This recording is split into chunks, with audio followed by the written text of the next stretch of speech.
I'm sure that the Google bandwidth, the YouTube bandwidth is going to break. There won't be enough to handle all the people and this chat we're going to engage in the next hour. But now we are officially live. We're on YouTube. We'll be about a minute ahead of the YouTube folks that are watching, so we'll start to see them pop up in a minute. See them pop up.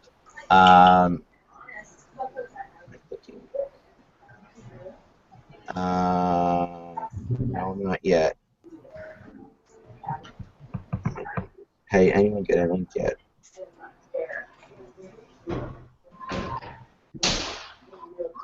One, two, three, four. Still a couple of minutes early. Get a link yet? Let's see. Oh, I see it's live now, but I don't. There's Ashley. There I am. You got it. Yeah, I did the bottom left. Is that Professor Luongo? Yeah, I tell you, you never know. You never know what's going to happen. This is uncensored, unfiltered. Nice. I'm learning something tonight. Still a couple of minutes early. You just don't know. Let's see. I hear somebody watching YouTube in the background. It's live now, but I don't. Because I hear what I just said. So I know we're out there. That's a plus. I haven't seen any viewership. That's all right. 1, 2, 3, 4, 5, 6, 7, 8, 9, 10. I don't see it either. Ashley, where did you click? I actually fixed my regular Gmail chat to a Hangout chat, and it showed me your invitation. It pulled up the chat again, and then I clicked on the little camera icon on your name. In your whatchamacallit, in your St. Peter's email. Yes, so like in the chat area, I changed it from regular chat to a Hangout upgrade, I guess it was.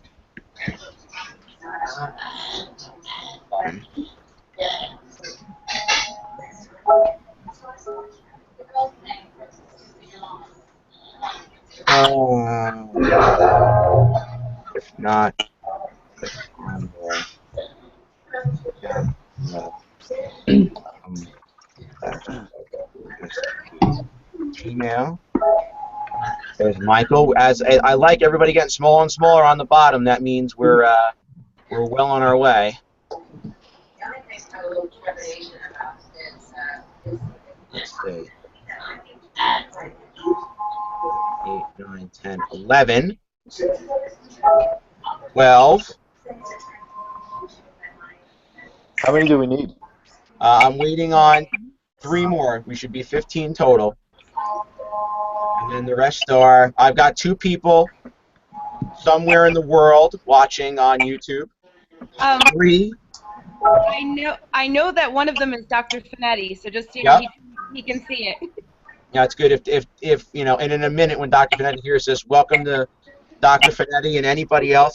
We don't know who, this has been tweeted and retweeted probably to about 5 million people. I've got more followers on Twitter than Dwayne Johnson. So you never know. You never know. 1, 2, 3, 4, 5, 6, 7, 8, 9, 10, 11. I made 12. I'm waiting for 3 more. I'm going to make sure that everybody who signed up is able to get on. And if not, then in about 2 or 3 minutes, I'm going to start. I'm not. Let's see. Is the link up? No,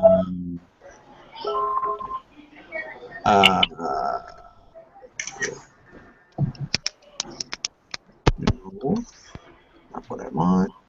Reply to you.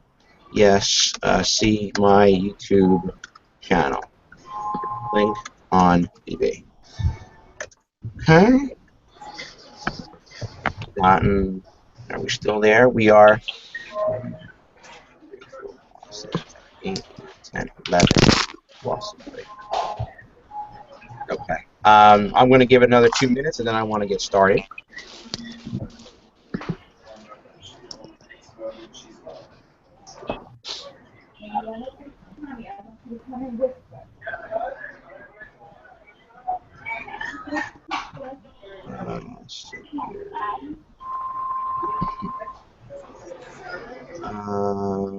Somebody.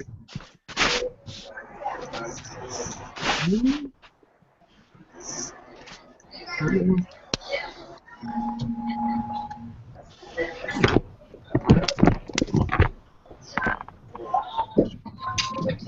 sent me. I want to make sure I give credit to where credit is due.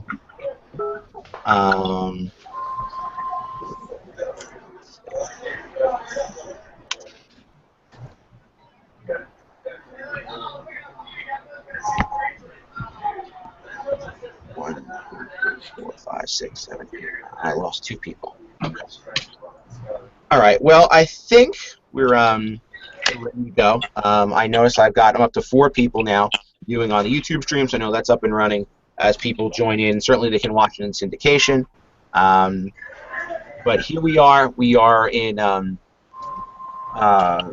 tonight's virtual class. We're going to talk about, hi Eric, we're going to talk about classroom management and those 2 videos. Let me make a couple of public service announcements first. I have been requested to tell you that the comp exams will be given on Halloween, how appropriate, Halloween, October 31st from 9 a.m. to 1 p.m. on the Jersey City campus. Oh, this is new. 2 formats, the electronic format and written format. So you need to register with Louise Newman in the School of Education and give her your preference as to what format. And she'll give you information on location, study guide, information sessions, all that good kind of stuff. So make sure you email Louise and tell her if you're going to be taking it. I would suggest if you're within a semester or 2, you should take the test. Okay. That's number 1.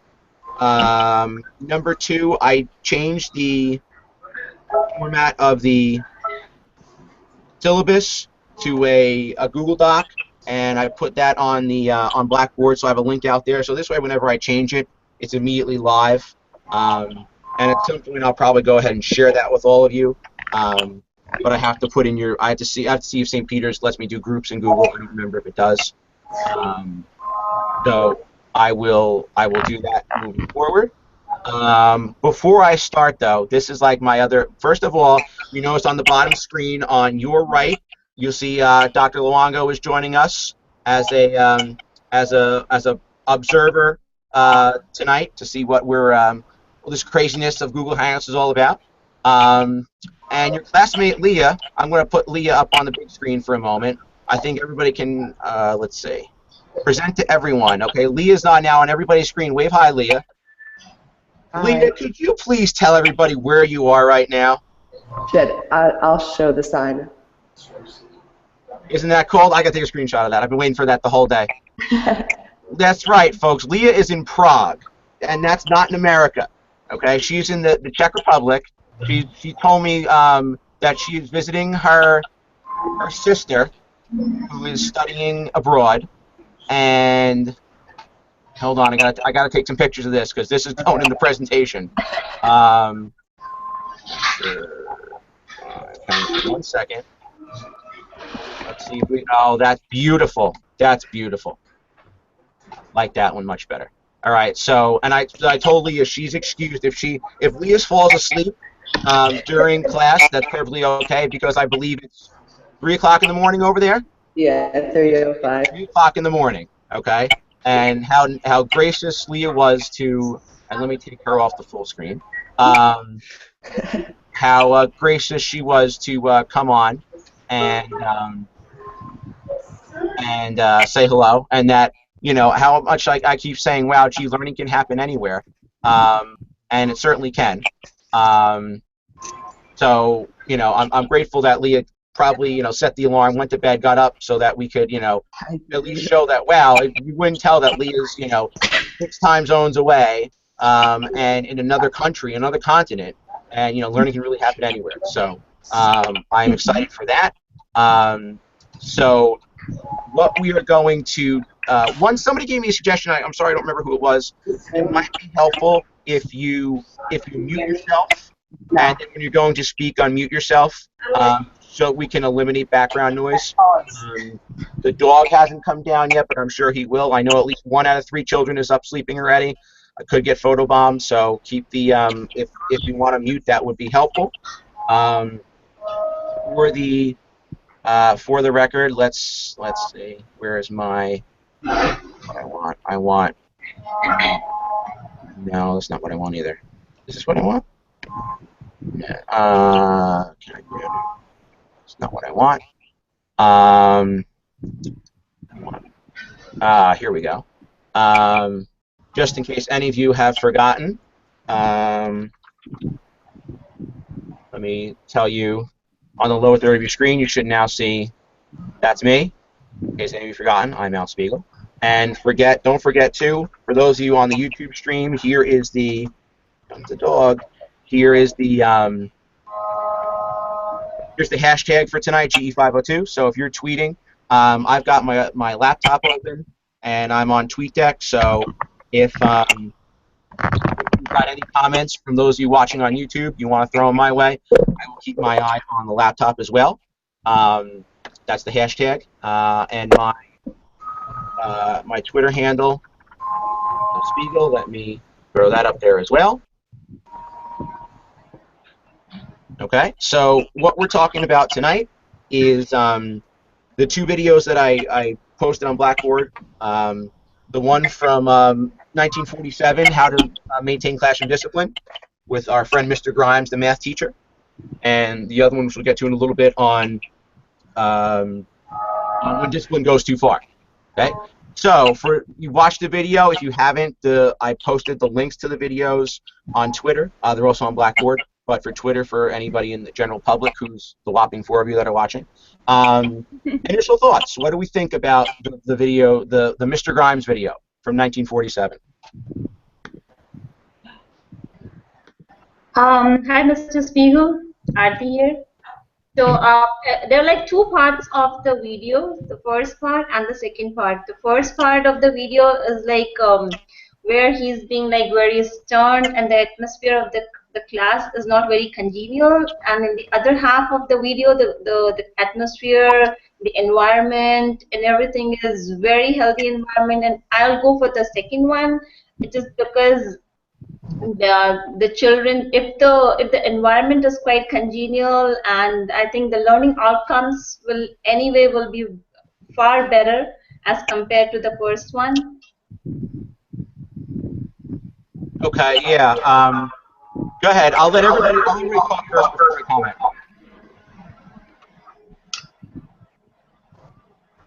Others thoughts on the video. So I really like the idea of the second part of the video where Mr. Grimes injects humor into his lecture, and I find that I do that a lot in my math classes, where if you just make a joke about something or don't take it too seriously, as long as the behavior is not that bad, like a kid throwing a piece of paper into the garbage can. Something I like to do. If he throws a piece of paper into the garbage can and misses, I usually say, well, you can go play for the Knicks now. And that just kind of alleviates the situation. They laugh, and then you get back to doing what you have to do. And it's a quick little joke. They laugh, you get back to your work, and you don't have this confrontational standoff. So I think it's a very good way to alleviate those situations that really aren't a big deal to begin with. Yeah. Yeah, I would agree. I definitely think that one of the I think I've said this to you before. I can't teach you classroom management. I can't say this is how to do it and how not do it. You have to learn that. And there's still being in the business now for 17 years. There are still things I do that are terrible, and there are things I do that I would have never done 10 years ago, or things that I do now that I've learned. But you can definitely see the change in Mr. Grimes from the beginning to the end, and how different that is. I agree, and a little humor goes a long way. I agree with your humor. I also think that he was able to relay the same message twice. I mean, during how they showed it, which it was like 2 examples. The first example, even though it was a bad representation of how to, I guess, deliver the message, I think he did the same message delivery in the second one, just like everyone said, with a humor. So it was like less effective towards the kids, where they're like not scared, but a little more motivated, I guess. Yep. Yeah, and how where's the right level of motivation? Sure, I agree. And there should be some kind of like mutual understanding between the teacher and the pupil. I think the learning outcomes will be better then, and the disciplinary problems will themselves eliminate. That's what I feel. Agreed. In my experience with using humor in the classroom, I actually find it sometimes it comforts the students to know that you have a sense of humor, but I feel like it's also a flaw in my classroom management that causes students to have a sense that when they do more serious things that I need to discipline them for, that they won't get in as much trouble or that I'll just laugh it off.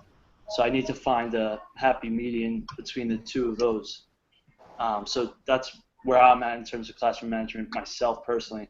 That's something that I've noticed over the past couple of years, that I let go a little bit too far because I enjoy a sense of humor, but there's a time and place. Absolutely, absolutely. And I can tell you too how many times, and you know right away when, based on the class, if you can be light, if you have to put your foot down, it could depend on the period of the day and what group you have or whatever the case is. But yeah, there's a you have to really be cognizant of I want to be humorous. I want to be myself. I try not to yell anymore. Like I used to yell all the time, and now I don't. But I can get my point across without having to yell. I can laugh and say, yeah, it's this is not going to be good for you. But I agree. Okay, what else?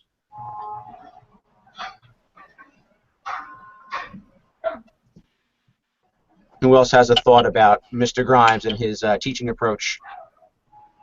Well, kind of along the same line, that I work with really little kids, and if the teacher acts flustered, then the student off of it too. So you kind of have to, because I work with really little ones, so incentives, like sticker incentives and all these things. But it's hard. I mean, you can't really joke with them. They don't get the jokes when they're 4 years old, but positive reinforcement. But if you just yell all day, then they don't respect you and you lose them. But with really little ones, it's, and you just have to move really quickly with activities. You lose their attention really quickly. I agree. Hold that thought. I got to get the dog. Hold that thought. Here, Logan.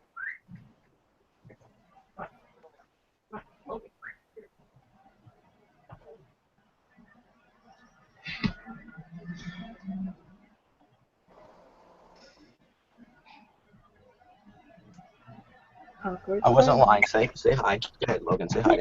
Okay. All right. Now, please do not wake up any of the siblings. Thank you. Okay.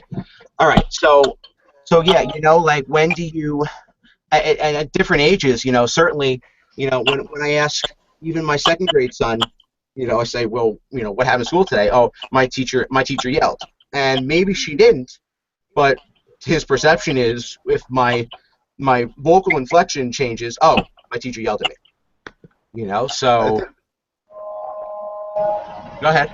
I think another thing that you could use, I think I teach in the middle school, and I think it's a good way. It's a good way to teach the kids how to resolve conflicts and different things appropriately. So you're not setting the example of screaming and yelling all the time. You're solving a problem and you're getting a point across in a different way that's not so confrontational.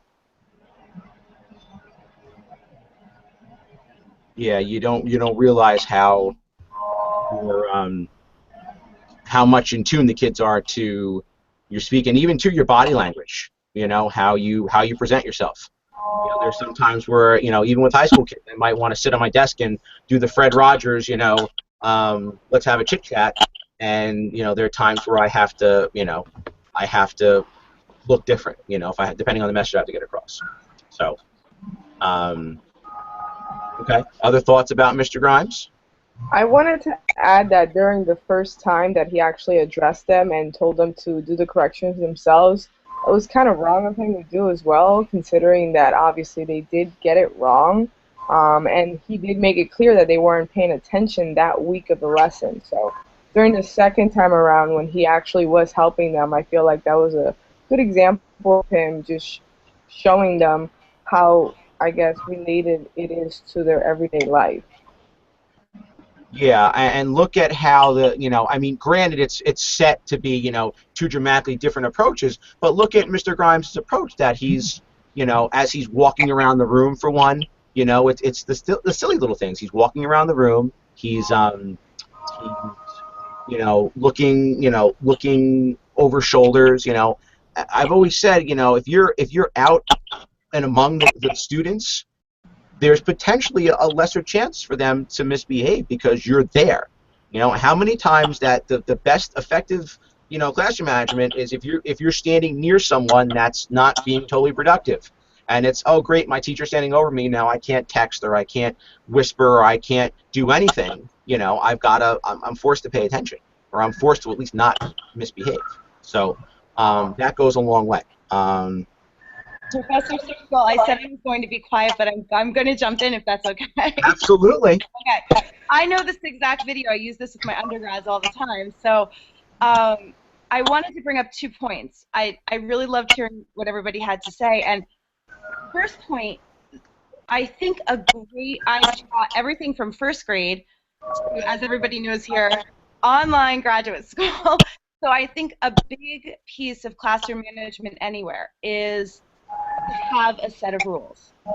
I always felt that my students know what's expected of them, as well as the consequences, and that is very tough. Somebody brought up, I forget who, something about not following through, or I don't know, it was not following through or not being that serious.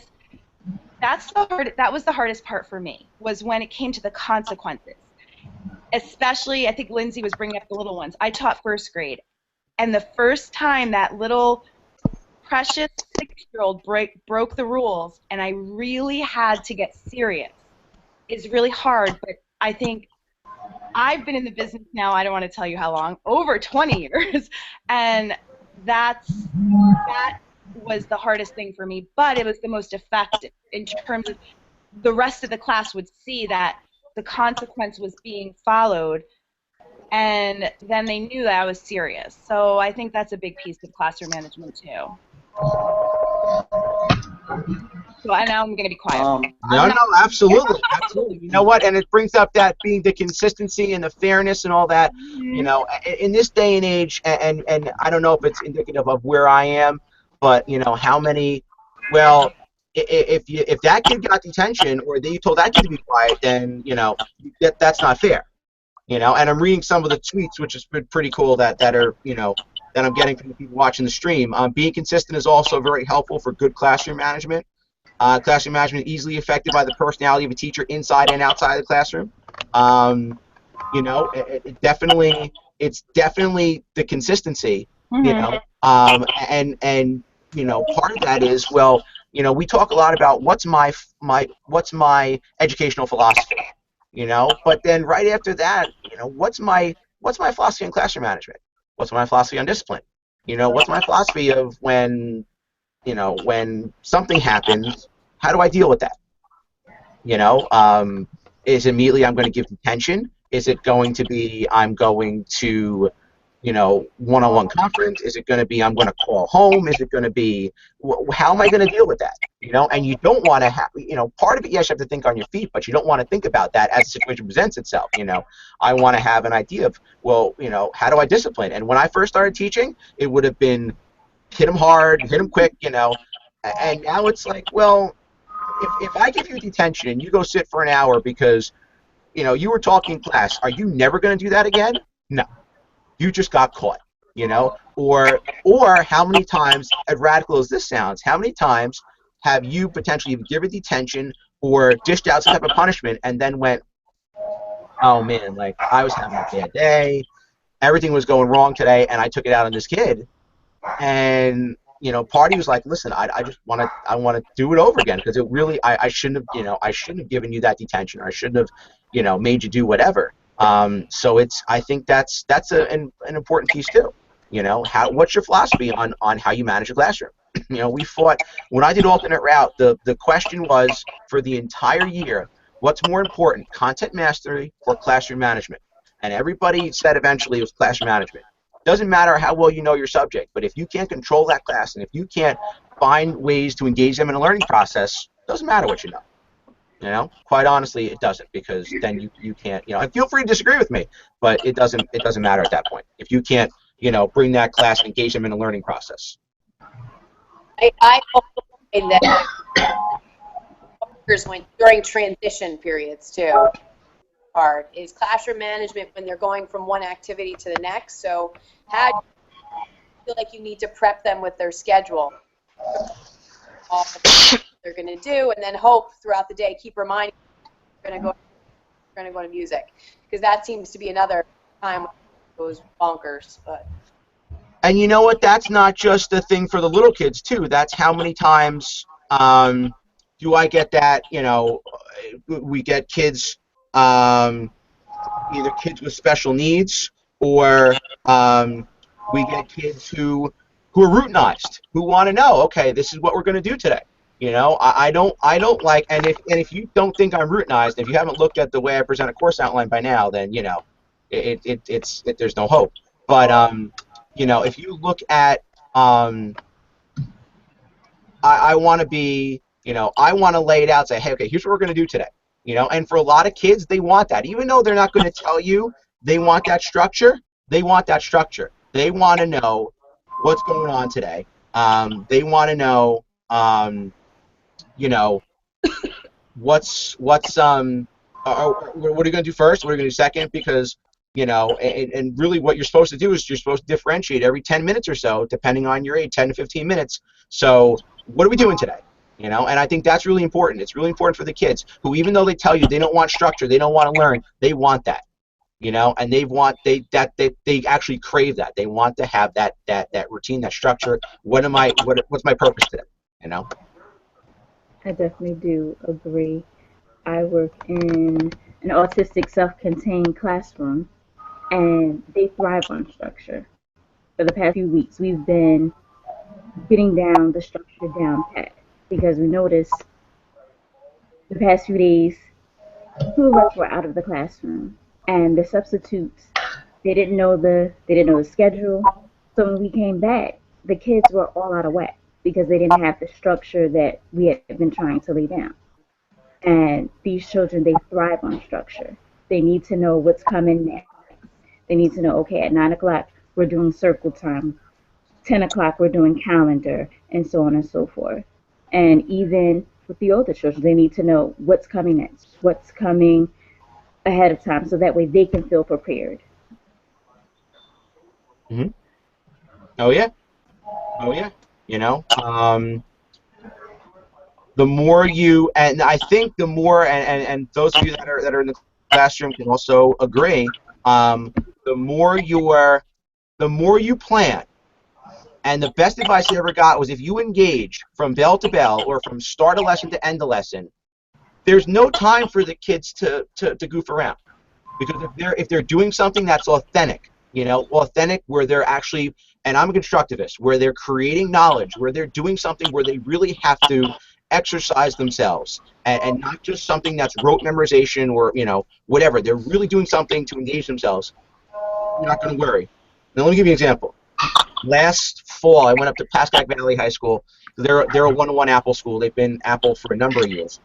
And one of the things I had asked them, I said, well, what do you use? I asked, they had a round table with a bunch of kids, and it was really cool. And I said to the kids, well, what do you do, and to the teachers, what do you do for monitoring software? Like, how do the teachers monitor what you're doing in the class? You know, if you're on inappropriate sites, or you're doing something. And the kids all looked at me like, what are you talking about? Like, we don't have that. Mm-hmm. You know, we come in, we do what we need to do, you know, and in all the classes I saw, I was there, I'm like, this is really cool stuff.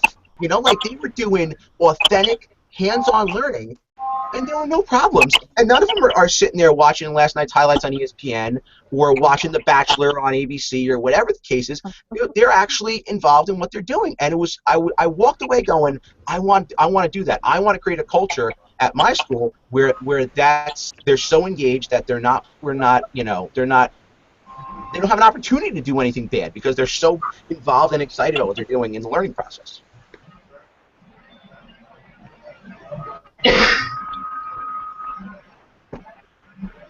Another thing that caught my eye in the video was when in the second half, because so many people did a problem wrong, instead of just blaming the students, he took responsibility in regards to, well, maybe I'm the one who failed to, relay the information appropriately.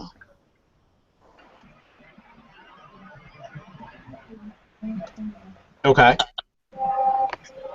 And then that, he explained the problem to the students, and then when he had to type that out, he gave them the opportunity. So, here's how to do it, and here's the opportunity. I have to step out really quickly to work on these problems so we can see if we can better understand, as opposed to in the beginning of the first part of the video, he just said, oh, you guys don't have to study, and blah, blah, blah, whatever. So, taking partial responsibility as opposed to making the kids feel, what am I doing wrong? Mm-hmm. Agreed. And a lot of that, one of the things I remember when I took, ironically, when I took class in supervision, we spent a lot of time talking about primary reflection, secondary reflection. Like as I'm teaching on the fly, is this working? Because if it's not working, I got to change. I got to do something different. If all I hear is crickets. And then that secondary reflection, whether I'm driving home or I'm in the shower or I'm out for a run or whatever the case is, did this work? And I think as teachers, we're incumbent to do that over and over and over and again. Is what worked, what didn't work, and then how do I change it?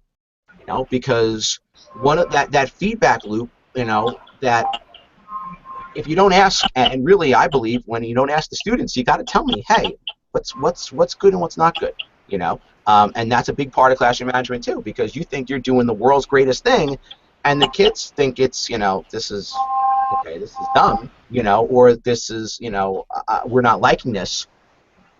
Then maybe there's a lot that's being said there, and you as a teacher might have to say, well, hey, this is not working, and that's a big piece of it too.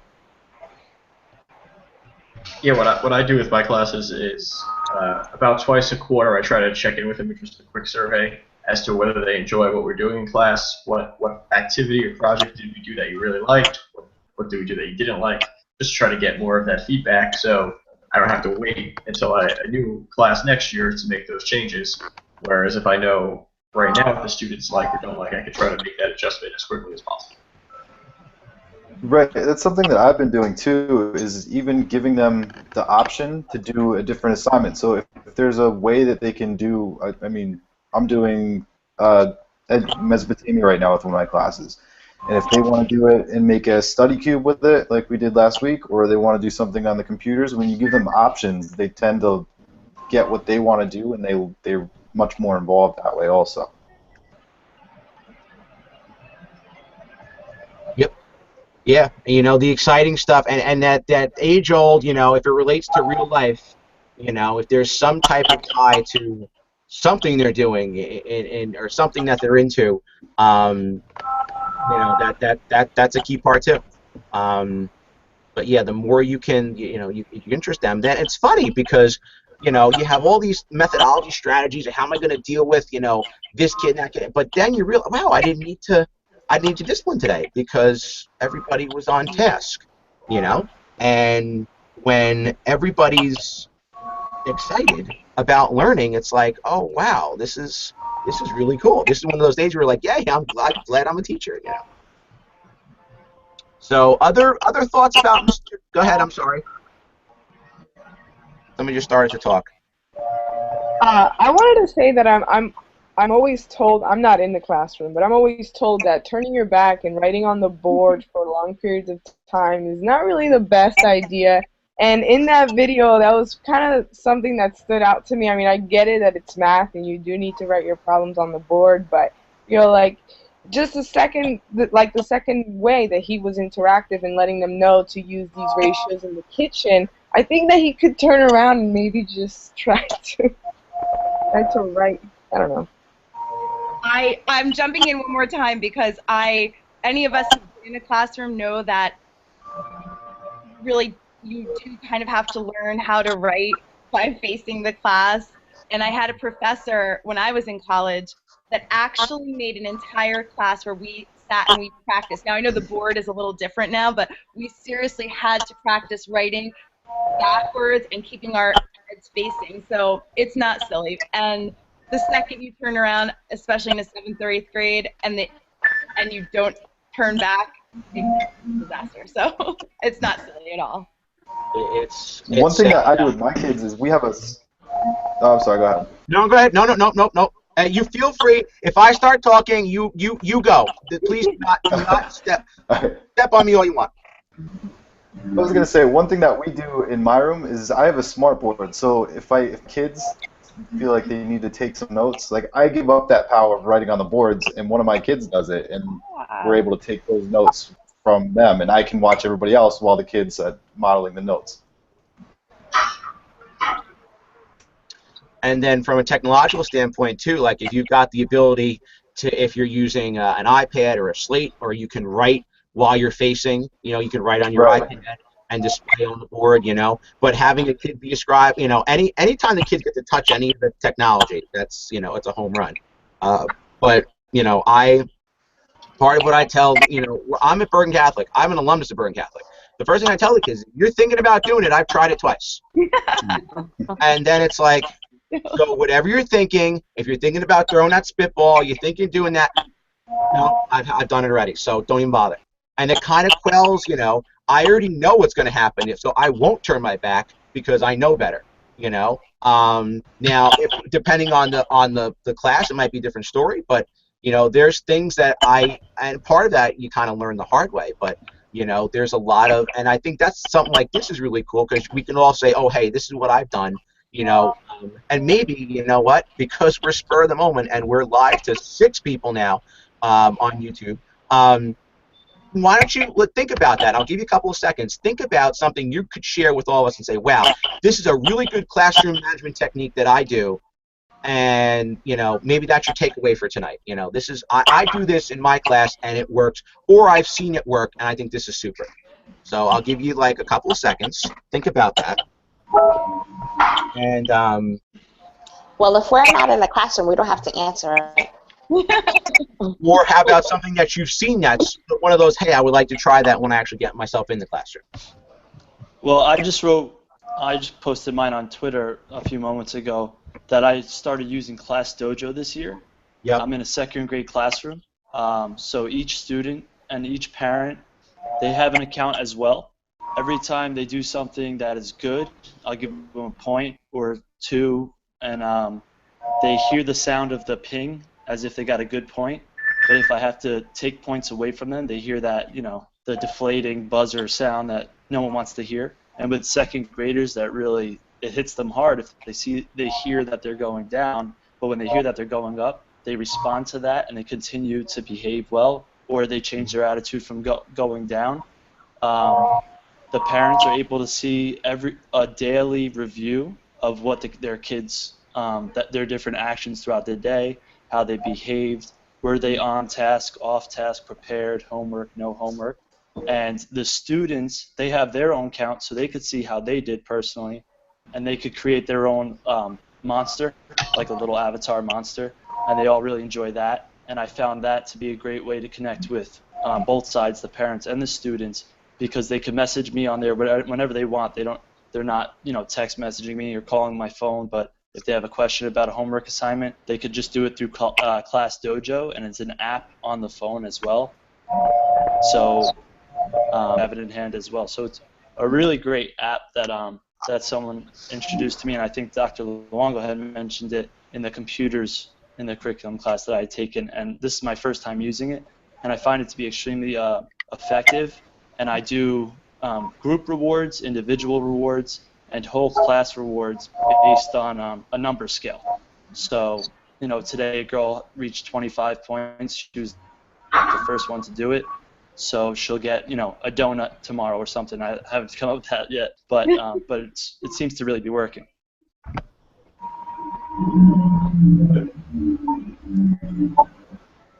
Other people, some other good classroom management things. What do we do that, wow, I think this works really well?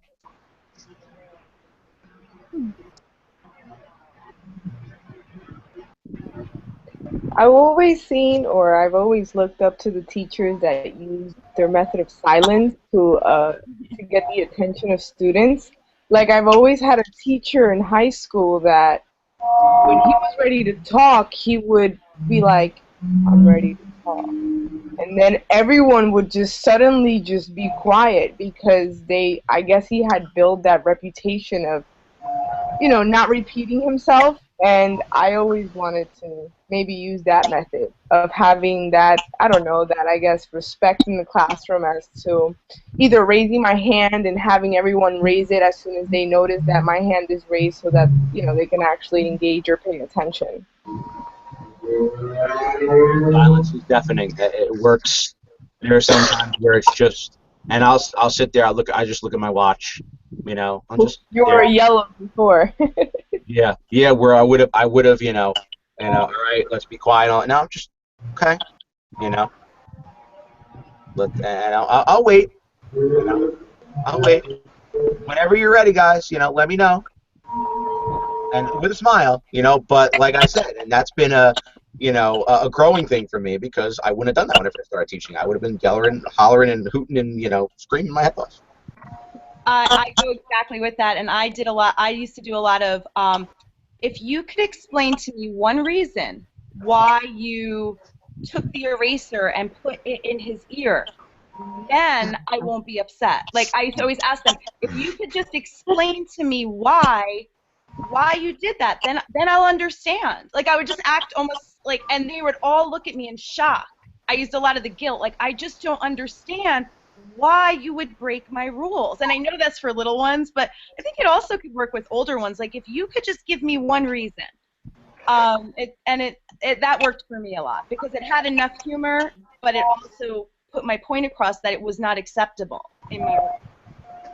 Well, along with the little ones, in pre-K4, I do a lot of acknowledging good behavior because you get sick of always saying, you're doing this wrong, you're doing this. I say, oh, I like how my friends at the yellow table there, the hands are folded. Oh, they're ready to begin the lesson. And then all of a sudden, realize that they're talking or being loud, and then they just all want to be recognized for good behavior. So I'm always trying to say, oh, look, the girls. I know you don't want to do girls, but and they're well, it's Catholic school. Oh, they're doing their angel wings, and they flap angel wings like this. Just do something with their hands. I mean, whatever. You have to do something, but they're not hitting each other. It's 4 years old, but so you do. You come up with you try everything. I don't know. Holy moly, and they return guacamole. There's all crap out there online that you can use. Just try. True. That's true. There's a lot, and I like that, Lindsay. Try it, and it might work. You'll find something that works for you.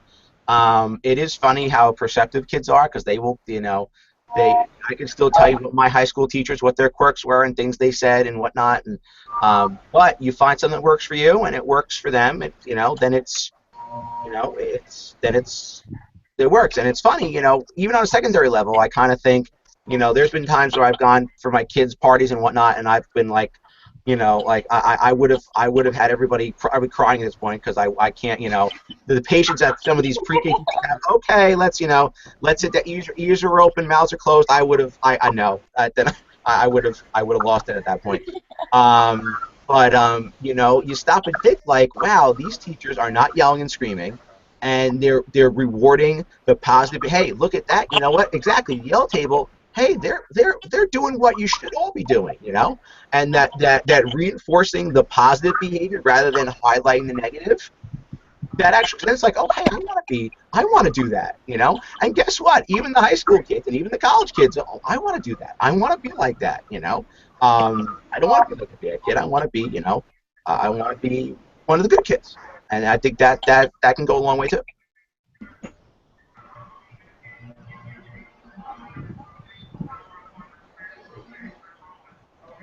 I like Jonathan. When I ask my students why they did what they did, they can never answer. I find it most effective to give jobs and responsibilities to my most troubled students. I use more positive reinforcement in the classroom. I find the most difficult students thrive for praise. Let me say that again.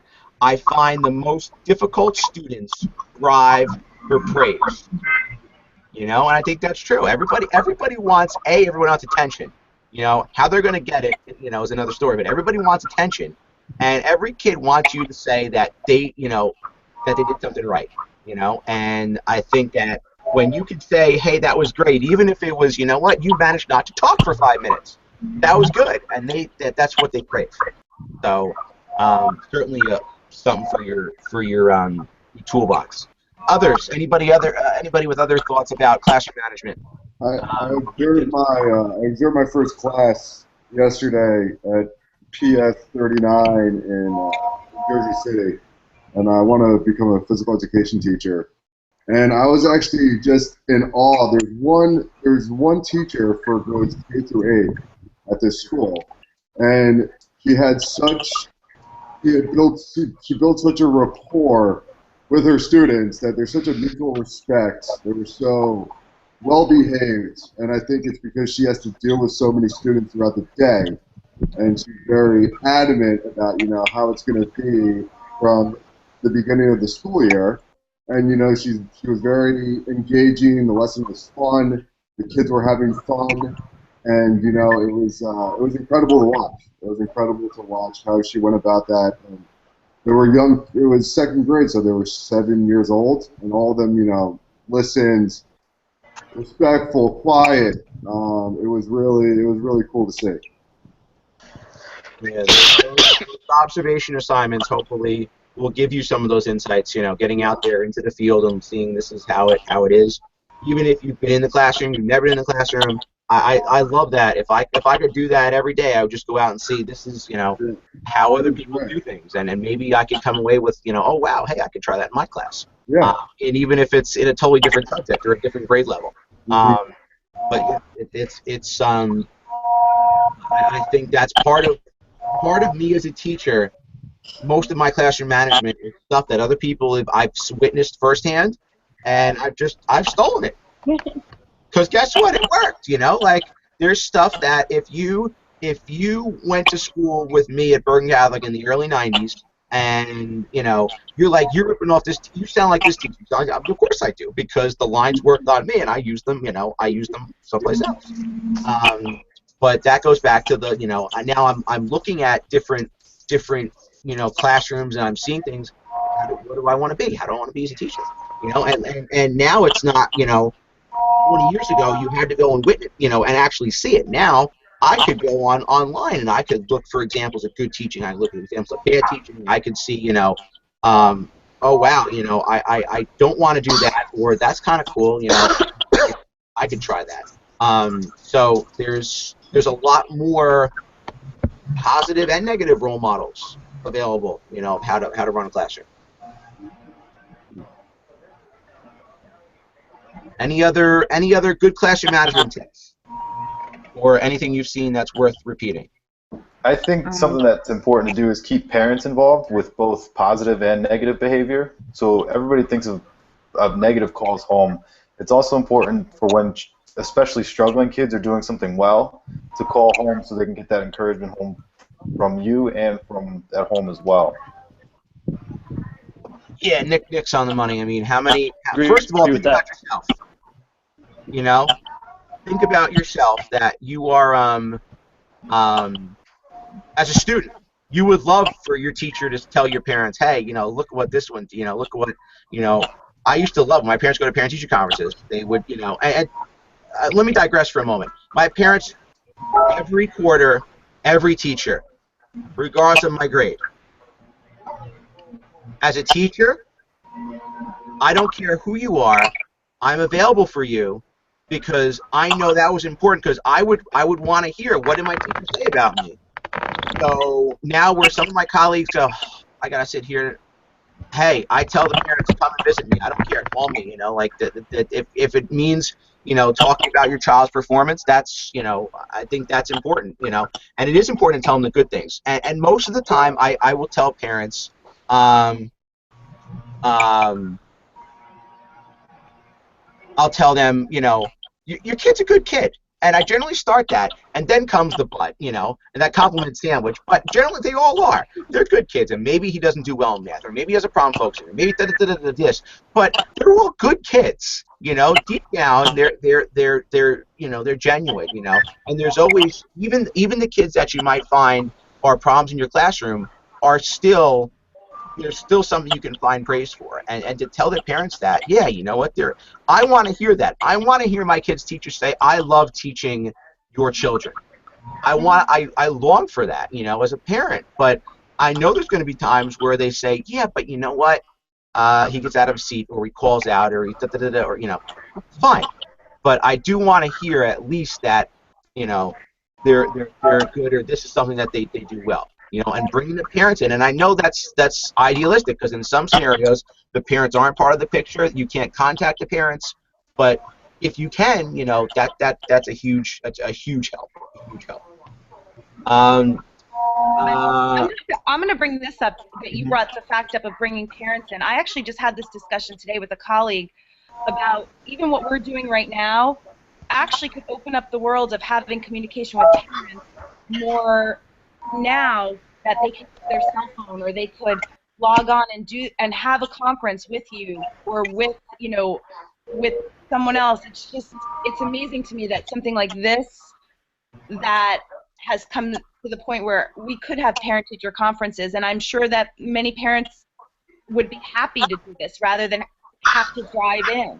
So this is so timely, because I was just discussing this today. I had the same thought. We're doing, I always look at everything we do in an educational institution. Is there a way, and I don't want to hear, oh, we've always done this. Mm-hmm. Why can't, if a teacher can't make parent-teacher conferences, I put a laptop on their desk and have a FaceTime open with them, and a parent can put on a pair of headphones and talk to them. Or even still, you want to have a one-on-one, why don't you FaceTime me? What says that if you want to discuss something with me, you have to actually come in and do that, And part of it is that's almost that radical. Somebody said it before about, it was who was talking about Clash Dojo? Was it Nick? Were you talking? Oh, I'm sorry, Michael. About using the cell phone in class, where oh my God, well they can't. Time out. Yes, they can. Let's get past the fact that when I was a freshman in high school, the kid 2 seats away from me had a beeper, and we all thought he was a drug dealer. I told you this when I met you in September. And now it's like, well, why can't we use that phone to our advantage? Things are changing. Who says parent-teacher conferences have to be in person? I'm waiting. Right? Exactly. There's no one. Of course not. They can be. And all these. A lot of this stuff could be. There's a great way to bring in the parents. Say, hey, you know what? I'm going to be a renegade teacher, and I'm going to say, listen, I'm going to be available. I don't know. I'm going to start once a week on Wednesday afternoons from like 3 o'clock to 4 o'clock. And here's my Apple ID. Here's my FaceTime. You wanna call me? You wanna have a conference? You call me. Because that's where good ideas happen. Is when teachers are. You have to think like a pirate. You got to be a renegade and say, this. I'm going to do something crazy. And why not? What's the worst that could happen? Who's going to tell you, oh, that's a bad idea? That means the parents might want to talk to you more.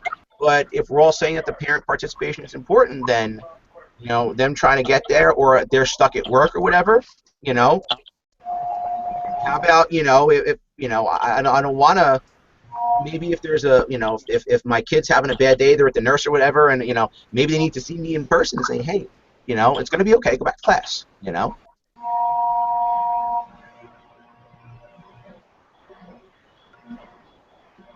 Nobody says just because we did it the same way 20 years ago that we have to do it the same way right now.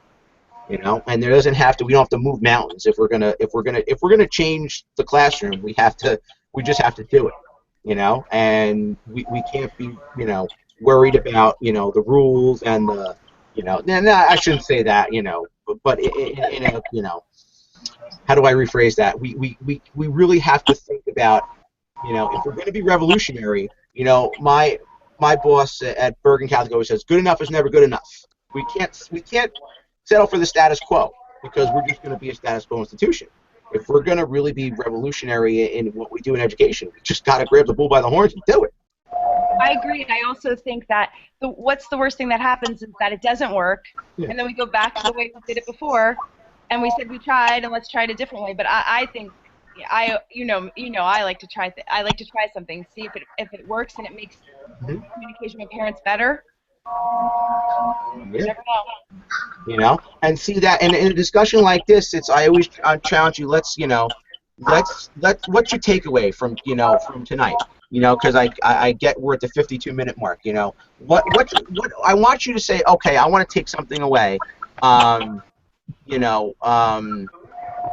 maybe that's it. And it was funny. Like I said about parent-teacher conferences. Like I've had that thought too, and that's it goes back to, well, what do I want to do, or what can I do differently? That ultimately is going to be good for the students. Something like this. I'm just going to boost you up and say something like this. This is just, I think this is wonderful. So you're just doing something out of the box. Yeah. And maybe that's the challenge. Is when I see you next week, I want you to tell me for those of you that are in the classroom, what did you do this week that was revolutionary?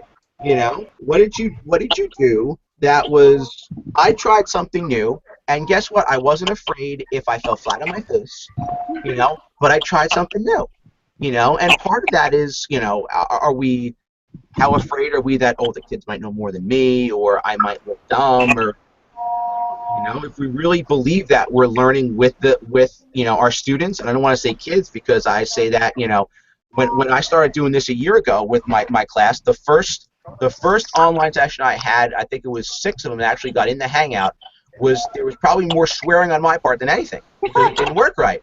But it was all about, let's learn, how are we going to do this, and now then it would just move forward. But I couldn't learn without the help of the students, and I wasn't going to say that, oh, hey, I know everything and, you don't. That's just not going to fly. So I think that's, what do you take away? How are you going to be a revolutionary educator? Thoughts?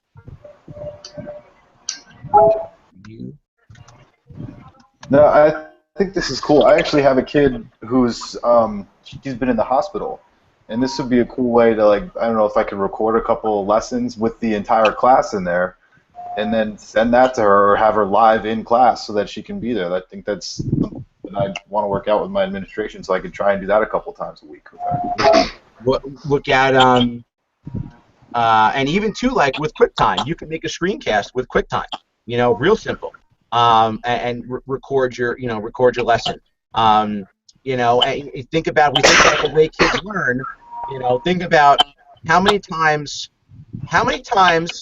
Here's a good one. You just get a brand new cell phone, right? And you buy a case for it. Now, if it's an OtterBox or a Griffin or whatever, you look at it and go, how the hell do I get this thing on? So what do? You watch the video. How many of you read the instructions? None of you. None of you. Zero. You don't read the instructions. You watch the video. So, but yet we might expect our students to maybe read the directions or do that. And why not watch the video? Why not, let me play this back 20 times until I get how I have to foil or how I have to diagram a sentence or whatever the case is, I think that's how can I use the technology and do something different, and realize that, it's not how it used to be, how can I do something progressive? And that really gets on, on a student level is, you might, I might record, even just doing a screencast, I might record, myself writing a math problem, or I might record doing a science experiment, or whatever the case is, because then I can play that back for your, if you're trying to be differentiated and hit all those different learning styles and paces, there you go. And that might not cost you anything. It's just, you're going to record a video, you're going to post it somewhere, and let the kids watch it. Crazy. But think about how many times you get asked the same question. Well, I don't understand, and I'm being more, STEM in my thinking, but I don't understand how to add unlike fractions. Well, here's an example. forget about the 9 million examples that are out on the internet. But here's something that's specific to my class. Here's how to do it. Last week, for those of you that were actually in the Hangout or watched the feed, somebody asked about Twitter. How do I get on? How do I do something on Twitter? And I was able, here, I'll show you my screen, and away we go. So there's a lot of ways that we can tap all these different learners. And how do we do that? And from my thing is, well, how do we do that technologically? Is there a way we can do this without, going back to, I'm going to write it on paper, or we'll wait till the next time I see you and we'll go over it, or, and I just put that on Twitter. How are you going to be a revolutionary educator? That's going to be your homework. I think more important than anything else that may or may not be due next week, which I don't remember what it is. But how are you going to be a revolutionary educator? And I'm hoping that when you come in next week, someone's going to say, "Hey, guess what I did?" Or I heard I heard Michael talking about Class Dojo and I tried it. Or I heard somebody talking about, oh, I need to be fair with all my kids, and I tried that. That's if I could ask for nothing more. So I think that's a big part of it. I promised Tima that I would share because she couldn't get on the light system. They use in terms of how the kids are doing. They use the light system. I like it. Green equals great day. Yellow not so great. Red's a bad day. It's funny they do that. I get a behavior. 2 years ago, I used to get a behavior chart with my son based on what animal. If you were like a good animal, I think snake was at the bottom if you were bad in class. And now I either get like red, green, or red, yellow, or green for behavior. And yellow doesn't mean you were bad. Yellow means that maybe you were you weren't paying attention during circle time and needed to be redirected. It doesn't mean it's necessarily bad, but she wanted me to throw that in the mix. I didn't talk about the other video, the 2021. I put that up there as also a discussion block in case we got crickets at like 9:05. But when kind of discipline goes too far, the challenge is that and I think I showed you, and I forget now. I get my semesters confused. If I showed you the video of the Fairlawn teacher berating the special ed student, did I show you that this month? No, remind me next week. I have to show you that, or you can Google it. There's a teacher in Fairlawn who the video went viral. Someone recorded him. I think he went to say, go to your counselor and cry. There was some, it wasn't pretty. But he pretty much yelled at this kid who turned out to be a special ed student. And it was caught on camera. And the point was, where does how do you first of all manage some measure amount of self-control as a teacher, even when everything in the world is not going your way, but also what's appropriate discipline, and that goes back to what I was saying before. What is appropriate if a kid does X, then punishment is Y, and is that is that appropriate? I'll give you another thing to think about if I haven't hopefully screwed up your heads enough in the last hour. How many of your schools, and you can wave at me, how many of your schools have, and I think I said this last month, you're not allowed to eat or drink in the classroom, right? That's awful. No eating or drinking, right? Right? How many of you let your kids eat or drink in the classroom? And next week when we do Maslow, the Maslow triangle, right? All that stuff on the bottom of the Maslow triangle about, I slept good last night. I had something to eat this morning. I'm not thirsty. I went to the bathroom. I'm ready to learn. So I've got some. At least got a foundation of all my physiological needs are now being met. So I'm ready to learn, and that goes back to, well, the rules say you're not allowed to eat or drink in class. I'm fully aware what the rules are, but I also know that if I'm trying to get a fully functional learner that's on top of the triangle, I'm not getting that if they're hungry or they got to go to the bathroom. So going back to the classroom management, the first year when I was teaching, you can't go to the bathroom. Okay, and then it was okay by year 4 or 5. Al, what's that doing? Besides making even a high school kid sitting there and fidget, they got to go to the bathroom. So am I going to tell you to hold it for 40 minutes and you're not going to learn anything? Go to the bathroom. Go. You know, because I challenge myself. Why do I have all these rules? I think I went down from like 20 something to maybe 2. You know, don't be late. You know, and what you know, and that's my challenge. Actually, you know what? That's going on Twitter too.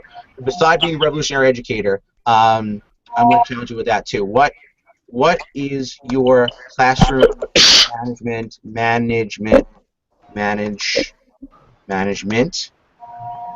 spell check? Doesn't even know what there it is, extra N, management philosophy. GE502. Sweet. Those are the 2 things I think I want to challenge you with. You know, what's your philosophy? You know, what's your classroom management philosophy? And then how are you going to be revolutionary? Or for some of you, how were you revolutionary in the classroom this week? So there's again, I can't teach you classroom management. You know, I'm sure some of you could probably teach me classroom management because there's some things that I do that I walk away going, wow, that was the worst thing I've ever done as a teacher. But I think there's a lot for you to think about in terms of what kind of teacher do I want to be. And I think that's the biggest part of of classroom management. So, any other thoughts, insights, questions, comments, concerns? I hear the crickets. Anything else? Always on a positive note. Parenting has to dig deep. I agree. So your confirmation on meeting for next week is a confirmation, right? I'm sorry? What you said about meeting next week, it's a confirmation that we are meeting. Yes, that's our next in-person is next week. I'll see you on the Jersey City campus for regular class. We're going to finish this. I'm going to ask you those 2 questions next week. I'm going to ask you about being a revolutionary educator, and I'm going to ask you about your classroom management philosophy. All right. I also want to do a couple other crazy things with classroom management, because again, with me, you just never know. And then I want to, if you've got any technological issues, if anybody's got any concern about learning disabilities presentations, anything, we'll take some time to do that. But I'm going to see you then. Then I won't see you again until November 17th. But we'll definitely have at least one online class between October 6th and November 17th, if not 2. Because, I don't know, when class is over, I'm walking upstairs. Like, I don't have to drive, 45 minutes to get home from Jersey City. So, I think it's a win-win for everybody. And I think I can't say some of you are going to go up and go to bed, because I think some of you already did that. But in any case, we will meet again. We'll meet next week. If you've got questions, like I said, Learning Disability Project, the assignment, the observation assignment, anything that you sent me is graded minus there's a couple of the instructional adaptations that I don't think I got to yet. Make sure when you post stuff to Blackboard, you're actually hitting the submit button, because some of you left them as drafts. Make sure you actually hit that submit button. I don't know if EDU after hours is going to happen. None of these people that I had great conversation with last year, I haven't heard boo from any of them. So I do have to say, though, this model of being the live tweeting and the hangout and all that was kind of cool. So worst comes to worst, we might do this and say in place of that Twitter chat. But we will do the GE502 Twitter chat at some point. I forget, I have it for the end of October, I think. That's coming. If you've got questions or any comments or anything, or you need me, reach out. If you want to text me, that's fine. Although, hit me on Twitter. At least I know who you are, as opposed to I get a text from some weird number that my phone thinks is spam, and sends you right to junk or voicemail. So if you got a problem, make sure you reach out. Anybody else? Anything they want to say? In a minute, the 5 people right now, the 6 people that are watching on YouTube, thank you for watching the stream. This is, and I wanted to, again, make that point. Learning can happen anywhere. Aaliyah, I did hear from her that she dropped her internet connection, so she hit me back on Twitter that, I think she's probably in bed by now. since she really is in Prague. That was not a lie. She told me that after the first class, and I said, you got to stay up, and you got to at least got to make an appearance because learning can happen anywhere, you know. And what we would have done in Jersey City, sitting in a classroom, we just did in the last hour and 6 minutes. So that's something that I want you to take away too. That hey, this isn't, you know, this isn't so bad, you know. Like I was in the comfort of my own home, and I could actually learn and contribute and have a discussion. And if any of you missed part of it, it's going to be up on the YouTube channel in probably about 5 to 10 minutes. The stream will be up there. You can watch it. You can play it back to your heart's content. You want to see my dog again, that's fine. If nothing else, if anybody has anything else, I will say I will bid everyone farewell. Thanks to my special guest, Dr. Luongo, for joining us. Thank you to, I know Dr. Finetti is watching in cyberspace, and the other 5 people, unknowns, who are watching the feed. I will see you all next week. That's it. Thank you for coming. Arrive home safely. And a good night to all. Night. Good night. Good night. Thanks, everybody. Good night. Bye. Bye. Bye. Good night. Ciao.